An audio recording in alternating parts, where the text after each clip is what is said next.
The Fatalis hunt is one of the toughest encounters in Monster Hunter. It pushes your skills and your build to the absolute limit, so you want to press every advantage you have. For some, this includes cannons. Serious Handler tells you to use cannons, YouTubers from 4 years ago tell you to use cannons, but when you watch weapon guides on how to beat Fatalis or hop into multiplayer, most players are not using cannons. What's going on? Do cannons require too much coordination for online randoms? Maybe hunters feel like cannons are a hassle, or maybe cannons take too much time. I've slain Fatalis over 600 times, and I don't use cannons for all of these reasons, and one more that you're probably not expecting. Cannons make the hunt harder. Well, difficulty is subjective, so harder for me might not be harder for you, but let me break down the pros and cons of the cannon opener, and you can decide for yourself. If you hear me out and decide that cannons are still for you, I've got a cannon build that you might enjoy using. You've seen the thumbnail. I'm going to show you how to get that damage. If you decide to use cannons, you need to commit to a good build. Doing things halfway makes the hunt much harder than not using cannons at all. This is the traditional cannon opener.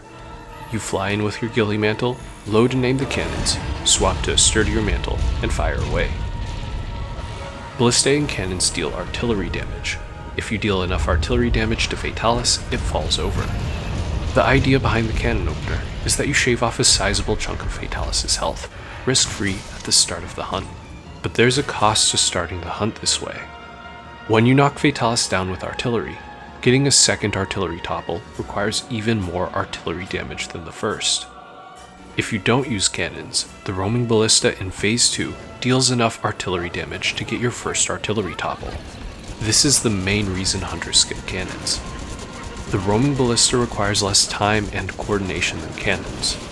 On top of that, you generally get more damage from a roaming ballista topple than a cannon opener topple, for several reasons. During the cannon opener, Fatalis isn't enraged, so when it goes down and you beat on its head, you lose out on a 10% damage multiplier that you would have gotten if Fatalis was enraged. You also lose out on Agitator, one of the best damage boosting skills in the game. Fatalis isn't wounded yet either, so you lose out on better hit zones and 20% more affinity from Weakness Exploit.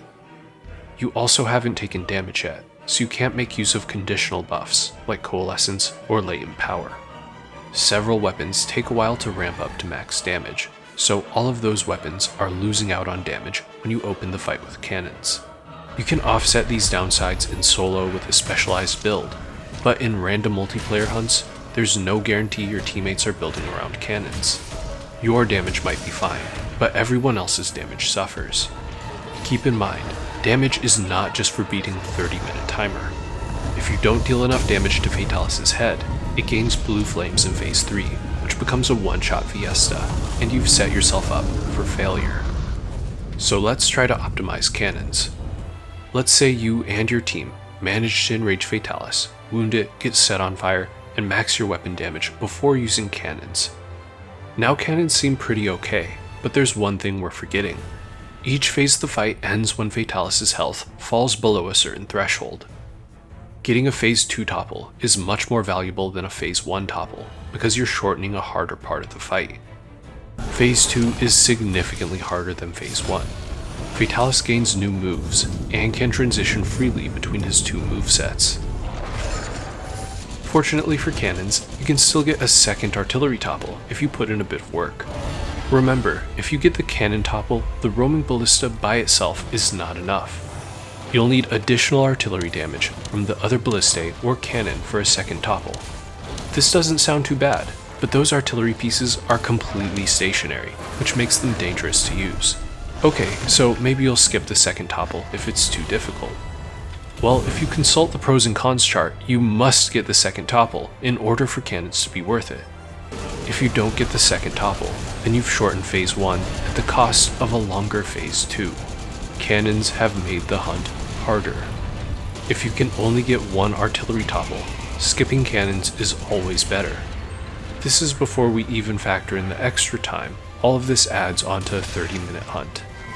There is one situation where I would suggest cannons. When you first unlock the Fatalis hunt, you're locked out of multiplayer until you complete Phase 1 of the fight.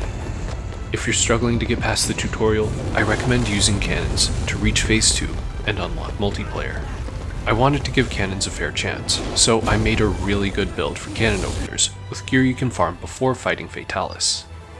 Since Fatalis isn't wounded or enraged, we're short on affinity that's normally provided by Agitator and Weakness Exploit. I decided to go with 2 pieces of Furious Rajang armor for Maximum Might Secret for 40% affinity when our stamina is full. I'm also using 2 pieces of Kulf Taroth armor. The legs have amazing skills, and 2 pieces of Kulf Taroth armor gives us the Guts set bonus to bail us out if anything goes wrong. We have 1 point of Slinger capacity, which will come in handy later.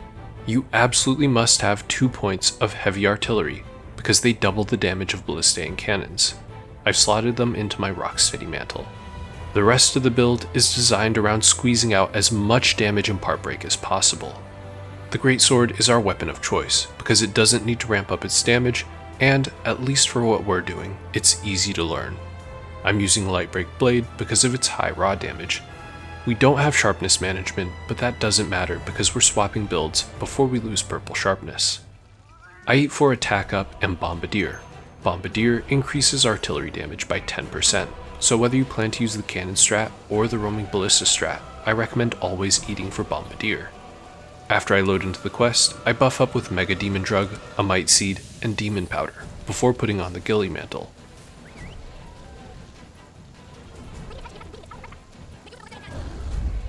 After flying down to Fatalis, I place down 2 Mega Barrel Bombs beneath the first cannon, pick up some stones, and climb up the platform. I load the second cannon and point it towards the iron door.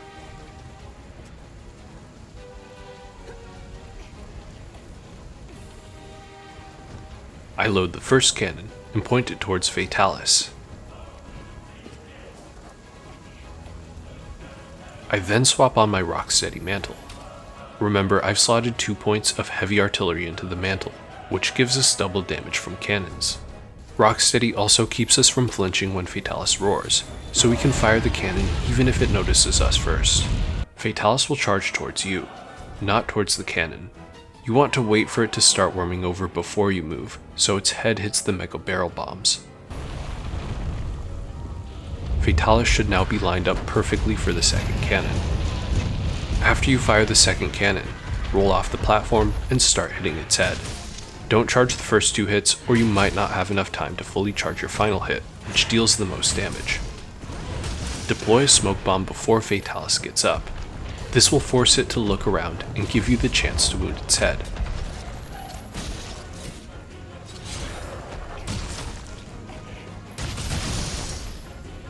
After that, we want to flint shot Fatalis into the wall and enrage it. We still have some stones left after the wall bang, because this build has 1 point of Slinger capacity. Fatalis will always roar after a wall bang, so I set up a Slinger Burst combo into True Charge Slash. With this, we've dealt over 10,000 points of damage. We pay for it later with a tougher phase 2, but if you just need to get past phase 1 to complete the tutorial, this build is amazing. Return to camp and swap to your normal build.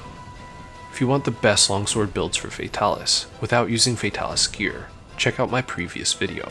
The link is in the description. I'll be putting out more Fatalis content in the future, but I have a sneaking suspicion that we're going to get more Wilds content soon. If you're interested, subscribe for more.